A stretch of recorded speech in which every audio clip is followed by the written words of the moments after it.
Hi.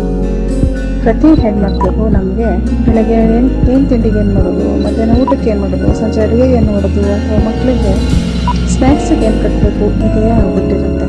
ಹಾಗೆ ಇವತ್ತು ಕೂಡ ಬೆಳಗ್ಗೆ ಏನು ಮಾಡೋದು ಅಂತ ಯೋಚನೆ ಮಾಡುವಾಗ ಮಟನ್ ತಂದುಕೊಟ್ರು. ಸೊ ಮಟನ್ಗೆ ಖಾರ ಹಾಕಿ ಒಂದು 7-8 ವಿಷಲ್ ಕೂಗಿಸಿ ಆ ಕಡೆ ಒಲೆಯಲ್ಲಿ ಮುದ್ದೆ ತಿರುಗಿಸಿ ಹಿಂಗೂ ಅಡುಗೆ ರೆಡಿ ಮಾಡಿಬಿಟ್ಟೆ ಬೆಳಗ್ಗೆನೆ. ಸೊ ನನ್ನ ಮಗಳು ಇಲ್ಲಿ ಮುದ್ದೆ ಹಾಕಿ ತಟ್ಟೆಗೆ ಹಾಕಿದ್ರೆ ಸಾಂಬಾರು ಇಷ್ಟು ನಾನೇ ತಿನ್ನಬೇಕಾ ಅಂತ ನೋಡ್ತಾ ಇದ್ದಾನೆ ಆಶ್ಚರ್ಯವಾಗಿ. ಇವತ್ತೆಲ್ಲ ಫಾದರ್ಸ್ ಡೇ ಸ್ಪೆಷಲ್ಲು. ಹೆಚ್ಚು ಕಡಿಮೆ ಫಾದರ್ಸ್ ಡೇ ಅಂದಾಗ ಎಲ್ಲರೂ ಅವ್ರದ್ದೇ ಆದ ಒಂದು ಖುಷಿ ಇರುತ್ತೆ. ಸಂಡೇ ಅಂದಾಗ ಅವ್ರ ಶಕ್ತಿ ಅದೇನು ಬರೀ ಮಾತಲ್ಲಿ ಹೇಳೋವಂಥದ್ದು.